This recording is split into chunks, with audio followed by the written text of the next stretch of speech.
আমাদের ঘরের দরজা লাগিয়ে তাদেরকে দিয়ে পর্যন্ত আমাকে মারিয়েছে। আপনি থানাতে কমপ্লেন? আমাদের স্টাফ রুমে ঢুকে স্টুডেন্টরা মানে কোথা থেকে সাহস পায় যে স্টাফ রুমে স্যার ম্যাডামদের ঘরে ঢুকে একজন ম্যাডামকে বা একজন টিচারকে মারবে? এই প্রভাবশালীটা ওরা কোথা থেকে পাচ্ছে? পেছন থেকে যদি কোনো স্যার ম্যাডাম ওদেরকে সাহায্য না করে তাহলে কেন স্টুডেন্টরা স্টাফ রুমে ঢুকে কি করে মারতে পারে? টিআইসি আমাকে দিয়ে জোরপূর্বক অনৈতিক কাজ করানোর চেষ্টা করছে। অনেক দিন আগে থেকে সেটা উনি চেষ্টা করছিলেন, যেটা আমি করিনি জন্য উনি আজকে আমার গায়ে হাত তুলেছেন এবং স্টুডেন্টদেরকে উস্কেও স্টুডেন্টদের দিয়েও আমাকে আজকে এরকম একটা পরিস্থিতি ক্রিয়েট করেছেন। নাম কি? টিআইসি অমিত হালদার। আর ওনার সঙ্গে আরও দুজন টিচার জড়িত আছে, যাদের নাম হচ্ছে ননী রায় এবং বিমান পাল। এবং দুর্নীতি বলতে স্কুলের সমস্ত প্রকারেরই দুর্নীতি আছে, মিড ডে মিল থেকে শুরু করে সম্পূর্ণ দুর্নীতি আছে ওনার বিরুদ্ধে। লাইব্রেরি গ্রান্টের টাকা উনি জমা না করা। বলুন। আমরা নারী হয়ে এইটুকুই অনুরোধ করব যে আমাদের একটু সুরক্ষা দেওয়ার ব্যবস্থা করেন আপনারা। এইভাবে আমরা নারীরা আর পারছি না, আমাদেরকে সব জায়গাতে হেনস্থা হতে হচ্ছে। স্কুল বলেন, কলেজ বলেন, ডাক্তার বলেন, আমাদেরকে সব জায়গাতে হেনস্থা হতে হচ্ছে।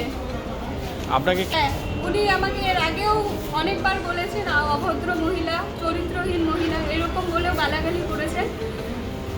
তারপরে আমাকে দিয়ে 2025 সালে আমাকে দিয়ে ওনার শার্টের বোতাম পর্যন্ত লাগিয়েছেন ভয় দেখিয়ে যে আমি এই ছোঁয়াই, আমার এটা যদি আপনি না করে দেন তাহলে আমার চাকরি নাকি উনি খেয়ে নেবেন। এমনকি আমার বাড়িতে পর্যন্ত ফোন করে আমার দিদাকে হুমকি দিয়েছে। কি নাম যে করেছে? অমিত হালদার আর ননী রায়। উনি কি স্কুলের দায়িত্বে? অমিত হালদার স্কুলের টিআইসি আর ননী রায় আর বিমান পাল ওনার সঙ্গেই থাকেন সবসময়। আপনি আমাকে প্রস্তাবও দিয়েছে, আমাকে এটাও বলেছে আমার স্বামী নাকি মারা গেছে, আমি যদি ওনার কথা শুনি তাহলে উনি আমাকে সব রকমের হেল্প করবে, যেটা আমি শুনিনি জন্য আজকে এই অবস্থা আমার। আপনি এরা হ্যাঁ, আমি সব জায়গাতে কমপ্লেন করেছি, ডিআই অফিস, এসআই অফিস, সব জায়গাতে আমার কমপ্লেন আছে, থানাতে পর্যন্ত কমপ্লেন করা আছে, কিন্তু কোথা থেকে কোনো রকম ব্যবস্থা নেয়নি। এরা টিএমসির নেতা, সেই কারণেই এদের এত প্রভাবশালী। উনি ওনার কাজ করেন না, ওনার এগেনস্টে প্রচুর অভিযোগ ছাত্রছাত্রীরা করেছেন। আপনি চাইলে আমার কাছে ডকুমেন্টস আছে, এমনকি আপনার কলকাতা বিকাশ ভবন থেকেও ওনার নামে দুবার চিঠি এসছে তদন্তের জন্য, ডিসিপ্লিনারি অ্যাকশন নেওয়ার জন্য। সেটা এখন আন্ডার প্রসেসে আছে।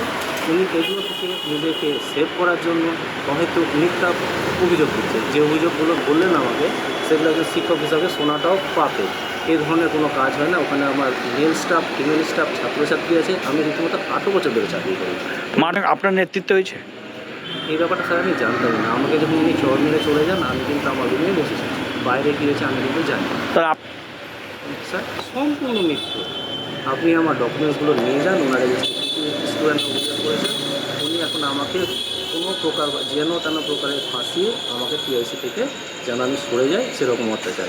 একটি টিসি দেওয়াকে কেন্দ্র করে ক্লার্কের সঙ্গে টিআইসির গণ্ডগোলের সূত্রপাত, তাতেই এই ঘটনাটা ঘটেছে। সেই মহিলা ক্লার্কটির আরও অভিযোগ করেছেন যে এর আগেও সে টিআইসির বিরুদ্ধে তিনি অভিযোগ করেছিলেন বাবুরগঞ্জ থানায়, কারণ সেই টিআইসি তাকে শ্লীলতাহানি সব নানারকম কুপ্রস্তাবের সেই অভিযোগ নিয়ে সেই অভিযোগটি তিনি বাবুরগঞ্জ থানায় করেছিলেন। পুলিশ তখন তদন্ত করেনি বা কোনো অ্যাকশন নেয়নি। এই অভিযোগটি মহিলা ক্লার্কটি করছে। আরও অভিযোগ, গ্রামবাসীদের অভিযোগ যে সেই স্কুলে মিড ডে মিল নিয়ে অনেক দুর্নীতি হয়েছে, সেই অভিযোগ তারা করছে। দেখুন, তারা তৃণমূল করুক আর কংগ্রেস করুক, যাই করুক, গ্রামের লোকরা বলছে তারা তৃণমূল করতে বলে স্কুলে অনেক অনিয়ম, অনেক দুর্নীতি তারা করেছে।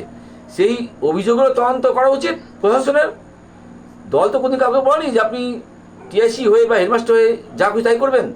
সেই অভিযোগ তদন্ত করা উচিত এবং এর আগেও যে মহিলাটি বাবুরগঞ্জ থানায় অভিযোগ করেছিলেন তারও তদন্ত হওয়া উচিত। বিষয়টি আমাদের এখানকার যারা দপ্তরের আধিকারিকরা আছে তারা দেখছেন। হ্যাঁ, কিছু মতানৈক্যের কারণে হয়ে থাকতে পারে, সে রিপোর্ট এখনো আমার কাছে আসেনি। আশা করি বিষয়গুলো ঠিক হবে।